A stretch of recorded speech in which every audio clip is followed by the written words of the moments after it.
안녕하세요. 최근에 골프 여제 박세리 씨, 그리고 방송인 박수홍 씨의 가슴 아픈 가족사 때문에 다들 많이 놀라셨죠? 그런데 이 사건들이 무려 71년이나 된 법을 바꾸는 계기가 되었다는 사실 혹시 알고 계셨나요? 오늘은 바로 이 가족이라는 이름 뒤에 숨어서 오랫동안 논란이 되어 왔던 낡은 법의 정체를 파헤쳐 보겠습니다. 네, 바로 이 두 사람입니다. 골프 여제 박세리 선수, 그리고 방송인 박수홍 씨. 이들이 겪은 이 비극은요, 그냥 개인의 불행으로만 끝나지 않았습니다.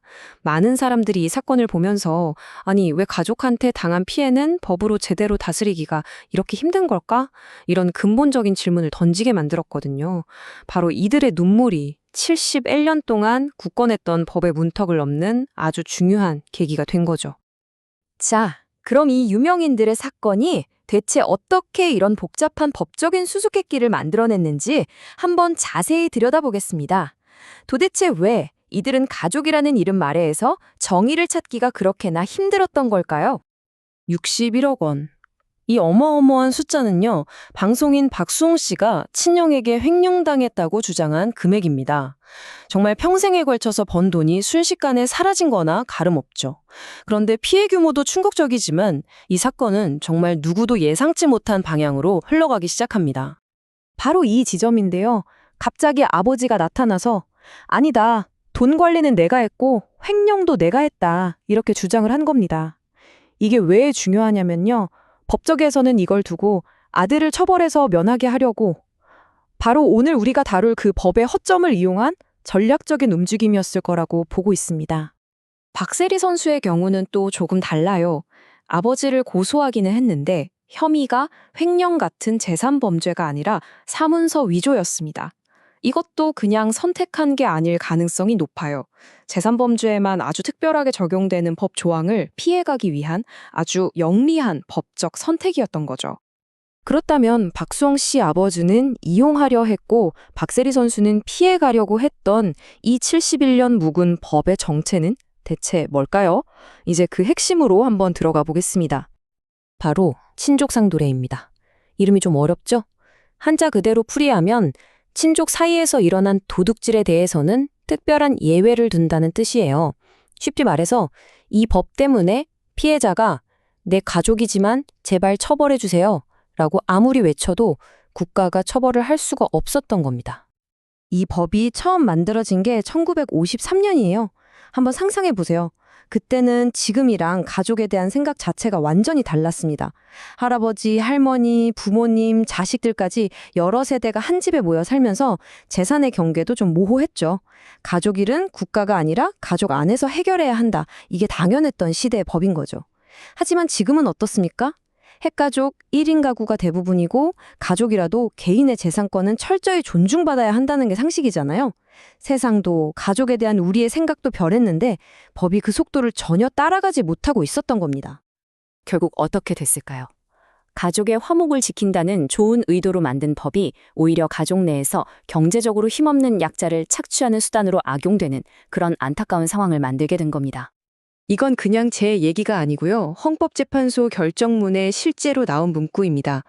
법이 원래 의도하는 정반대로 가장 보호받아야 할 취약한 가족 구성원을 지켜주기는커녕 오히려 그들에 대한 착취를 눈감아주는 결과를 낳을 수 있다고 아주 명확하게 지적한 거죠.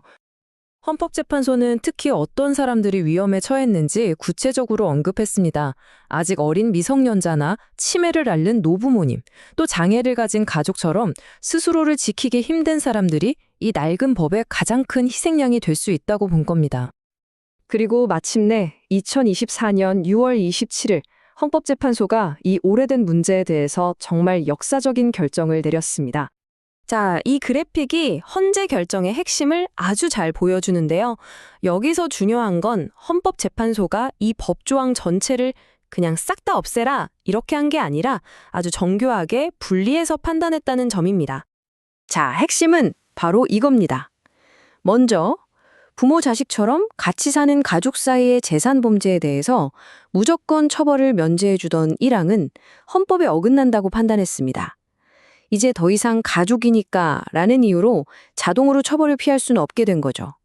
이건 가족 구성원도 독립된 권리를 가진 주체라는 걸 인정한 아주 중요한 변화입니다. 반면에 따로 사는 친척의 경우에는 피해자가 고소하면 처벌할 수 있도록 한 이양은 그대로 유지했습니다. 이건 피해자의 의사를 존중한 결정이라고 볼 수 있죠. 그럼 헌법재판소가 왜 이런 결정을 내렸을까요? 이유는 아주 간단합니다. 기존의 법은요, 피해액이 60억이든 6만 원이든 피해자가 처벌을 원하든 원하지 않든 아무것도 묻지도 따지지도 않고 무조건 처벌 면제라는 똑같은 결론을 내렸거든요. 이게 바로 피해자가 재판을 받을 기본적인 권리를 침해한다고 본 겁니다. 그렇다면 이 역사적인 결정이 앞으로 우리 삶에 그리고 우리 사회의 가족 관계에 어떤 의미를 가지게 될까요? 아마 가장 궁금해하실 만한 점들을 지금부터 짚어보겠습니다. 아마 이게 제일 먼저 드는 질문일 거예요. 그럼 옛날에 일어났던 일도 소급해서 적용이 되느냐 하는 문제죠. 정답부터 말씀드리면 아니요입니다. 법은 행위가 일어났을 때의 법률을 따르기 때문에 이번 결정 이전에 일어난 일에는 적용되지 않습니다. 좀 안타깝지만 이건 박수홍 씨의 아버지가 과거에 자신이 횡령했다고 주장했던 그 행위에 대해서는 처벌할 수 없다는 의미이기도 합니다. 그럼 앞으로 절차는 어떻게 되느냐? 아주 명확합니다. 먼저 이 법조항은 결정이 난 그 순간부터 바로 적용이 중지됐습니다. 사실상 효력을 잃은 거죠. 그리고 이제 공은 국회로 넘어갔습니다. 2025년 연말까지 변화된 사회와 가족에 대한 인식을 제대로 반영해서 새로운 법을 만들어야 할 의무가 생긴 겁니다. 이번 결정은 우리 사회에 아주 중요한 질문을 던집니다. 이제 가족이라는 울타리가 더 이상 국가의 법이 함부로 넘볼 수 없는 성역이 아니라는 선언과도 같거든요. 시대가 변하면서 가족의 의미도 달라지듯이 법의 역할도 당연히 달라져야겠죠. 어쩌면 이 71년 만의 변화는 끝이 아니라 우리 사회가 새로운 가족 관계를 어떻게 정립해 나갈 것인지에 대한 더 깊은 논의의 시작일지도 모르겠습니다.